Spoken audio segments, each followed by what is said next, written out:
हज़रत इमाम नसफ़ी तफसीर तहसीर और मंजूमा फिल फिक़्ह के मुसन्निफ़ जो मुदर्रिसुस सकलैन के लक़ब से मशहूर हैं, जिनकी दरसगाह में इंसान और जिन दोनों तालीम हासिल करते थे, उनकी वफ़ात के बाद एक बुजुर्ग ख्वाब में उनकी ज़ियारत से मुशर्रफ हुई तो दरियाफ्त किया कि मुनकर नकीर के जवाब में आपका क्या मामला रहा।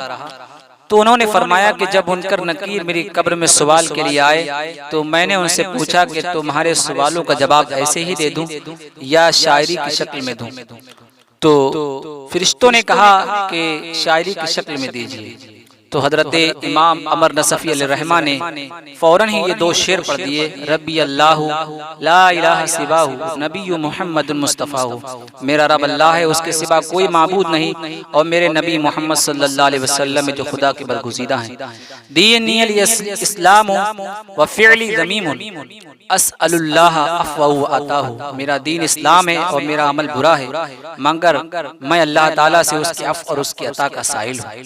ये बुजुर्ग ख्वाब से बेदार हुए तो ये दोनों शेर उन बुजुर्ग को याद रहे।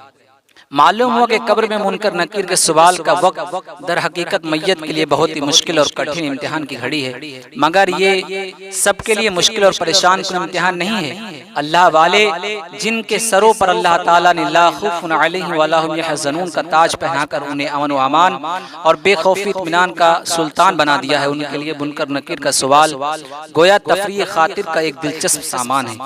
उन खासाने खुदा के लिए कब्र में न खौफ, न दहशत, न घबराहट। खुदा बंदे कुद्दूस ने अपने बरगुज़ीदा बंदों को नफ्स मुतमइन्ना की दौलत से माला माल कर दिया है, इसलिए उन लोगों के लिए कब्र में हश्र व नश्र में कहीं भी बाल बराबर रंजो मलाल का सवाल ही नहीं पैदा होता। यही वजह है कि सारी दुनिया तो कब्र की तन्हाई और उसकी जुल्मत व वहशत से लर्ज़ा बरंदाम रहती है, मगर अल्लाह वाले कब्र के अनमोल नेमतों और लज्जत बख्श राहतों के तसव्वुर में मगन होकर जल्द से जल्द कब्र के जन्नती बाग में पहुंचने की तमन्नाई और पहुंचने की तमन्ना फरमाते रहते हैं। कफन का लिबास ज़ेब तन फरमाकर मसरत में फूले नहीं समाते। हजरत मौलाना आसी अलैहिर्रहमा ने क्या खूब कहा है, आज क्यों फूले समाएंगे कफन में आसी, कब्र की रात उस गुल से मुलाकात की रात। चुनांचे आपने मुलाहाजा फरमाया कि आलिम रब्बानी अल्लामा अमर नसफ़ी अलैहिर्रहमा ने निहायत सुकून और इत्मीनान के साथ अपनी कब्र में फिल बदीहा शायरी फरमाई और नज़्म में मुनकर नकीर के सवालों का जवाब दिया।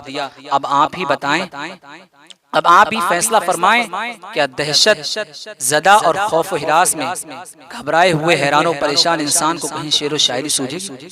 बिरादरान मिल्लत, इससे मालूम हुआ कि मरते सब हैं और मरने वाले कब्र में दफन भी किए जाते हैं, मगर हर मैयत और हर कब्र यकसा और बराबर नहीं।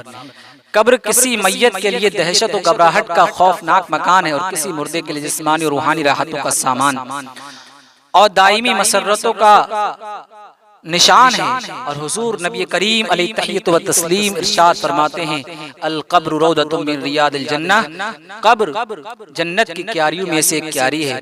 अल कब्रु हुरफतुम मिन हुफ्रिन नार, और कब्र जहन्नम के गढ़ों में से गढ़ा है। अल्लाह अकबर, कहाँ जन्नत का बाग और कहाँ जहन्नम का गढ़ा। कौन कह सकता है कि सब मुर्दे यकसा और सब कब्रें बराबर दर्जे की।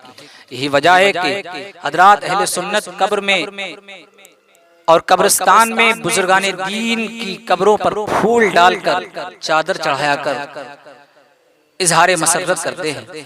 और कब्रिस्तान की सब कब्रें दर्जात मरातिब में बराबर नहीं। जो लोग अपने अकीदगी या जहालत की वजह से तमाम कब्रों की मिट्टी का ढेर और तमाम कब्रों को मिट्टी का ढेर कहकर कब्रों की तौहीन और बेअदबी करने को तौहीद का निशान बताते हुए, खुदा करे उन्हें उन हदीस और हकीकत अफरोज वाक़यात की नूरानी सितारों से कुछ रोशनी मिल जाए और वो जहालत के फूल और जहालत की भूल भुलैयों से निकलकर हक नुमाई और मारिफत और हिदायत की शाहराह पर गामज़न हो जाएं, वरना